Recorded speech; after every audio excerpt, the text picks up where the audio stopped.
Hello viewers, welcome to my channel. என் பயணம் உங்களுடன். இன்றைக்கி நம்ம முட்டையை வச்சு ஒரு அருமையாக அவல் ரெசிபி செய்வோம். அது ஈஸியான பிரேக்ஃபாஸ்ட் ரெசிபி அப்படின்னு கூட சொல்லலாம். வாங்க எப்படி பண்ணுறதுன்னு பார்ப்போம். ஸோ ஒரு வானலிலே 2 ஸ்பூன் அளவுக்கு எண்ணெய் எடுத்துகிட்டு 1 ஸ்பூன் கடுகு சேர்த்திக்கலாம். கடுகு நல்லா வெடிக்கட்டும். கடுகு நல்லா வெடித்ததும் அது கூட 1 ஸ்பூன் அளவுக்கு சீரகம் சேர்த்திக்கலாம். சீரகம் பொரியுது. இப்போது ஒரே ஒரு வரமிளகாய் தேவைப்பட்டால் சேர்த்தலாம் வாசத்துக்காக. அப்புறம் கருவேப்பிள்ளை சேர்த்திக்கலாம். ஒரு சின்ன பச்சை மிளகாய் 2 பச்சை மிளகாய் எடுத்திருக்கேன். காரம் கம்மியாக போதுன்னா நீங்கள் ஒன்று சேர்த்திக்கோங்க. அது கூட 2 பெரிய வெங்காயத்தை பொடியாக கட் பண்ணி சேர்த்திருக்கேன். அதையும் சேர்த்து நல்லா வணக்கி விடலாம். கொஞ்சம் உப்பு போட்டுக்கலாம் தேவைப்பட்டால். உப்பு போட்டு வணக்கும் போது சீக்கிரமாக அது வணங்கிடும். இப்போ கெட்டி அவலை 10 நிமிஷம் தண்ணியில் போட்டு எடுத்து அதை அப்படியே புழிஞ்சு தண்ணி இல்லாமல் எடுத்து வச்சுருக்கேன். அது கூட 3 முட்டை எடுத்திருக்கேன். முட்டையும் உடச்சி ஒரு டம்ளரில் விட்டு நல்லா அதை பீட் பண்ணிக்கிட்டேன். இப்போ இந்த வெங்காயத்தோட உப்பு சேர்த்து நல்லா வணக்கி ப்ரௌனிஷ் ஆகிற வரை அதை வணக்க போகிறேன். இப்போ அடித்து வச்சுருக்க அந்த முட்டையை இதில் விட்டுட்டு நல்லா அப்படியே உடனே கலக்கிடக்கூடாது. இந்த முட்டையை உள்ளே விட்டதும் அதை ஒரு 2 நிமிஷம் விட்டுறணும்.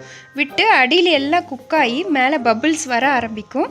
அந்த ஸ்டேஜில் தான் நம்ம அதை கிளறி விட ஆரம்பிக்கணும். இப்போ உப்பு போட்டுக்கிறேன். கொஞ்சமாக பெப்பர் தூளும் போட்டுக்கிறேன். அப்போ தான் அந்த முட்டையில் உப்பு காரம் பிடிக்கும். ஸோ ஒரு நிமிஷம் அப்படியே விட்டாச்சு. பாருங்கள், பபிள்ஸ் எல்லாம் வர ஆரம்பிக்குது. பபிள்ஸ் வர ஆரம்பித்ததும் அடியில் குக் ஆகிடுச்சின்னு அர்த்தம். ஸோ இந்த மாதிரி பபிள்ஸ் வர ஆரம்பித்ததும் பார்த்தா லைட்டாக ப்ரௌனிஷாக இருக்கும் அடியில். இந்த ஸ்டேஜில் கலக்கி விட்டோம்னா பச்சை வாசம் அதிகம் இருக்காது. ஸோ நல்லா அப்படியே கலக்கி விட்டுறணும். மறுபடியும் ஒரு 2 நிமிஷம் விட்டுட்டோம்னா இந்த வெங்காயம் அந்த முட்டையெல்லாம் சேர்ந்து ப்ரௌனிஷாக ஆக ஆரம்பிக்கும்.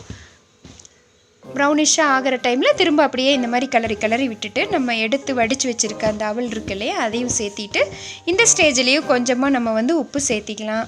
தேவைப்பட்டால் கரம் மசாலா கொஞ்சமாக வாசத்துக்கு சேர்த்தலாம். இல்லைன்னா அதை ஸ்கிப் பண்ணி கூட விட்டுடலாம். பெப்பர் பவுடர் கூட நீங்கள் ஆட் பண்ணிக்கலாம்.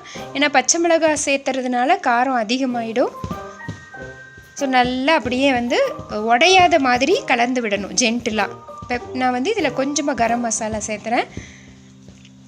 இது ரொம்ப கிண்டி விட்டுட்டோம்னா அது களி மாதிரி ஆகிடும். ஜென்டிலாக ஓரத்துலேருந்து அப்படியே கிளறி கொத்தமல்லி தழை தூவி ரெடி ஆயிடுச்சு. அவ்வளோதான். ஸோ இதை ஈஸியாக நம்ம ஹரிபரி டேயில் கூட குக்கிங் பண்ணுற மாதிரி செஞ்சுக்கலாம். ஈஸியான ஒரு பிரேக்ஃபாஸ்ட் முட்டையை வச்சு ப்ரோட்டீன் ரிச்சு. ஸோ இதையும் நீங்களும் ட்ரை பண்ணுங்கள். Eat healthy and stay happy. Thank you so much.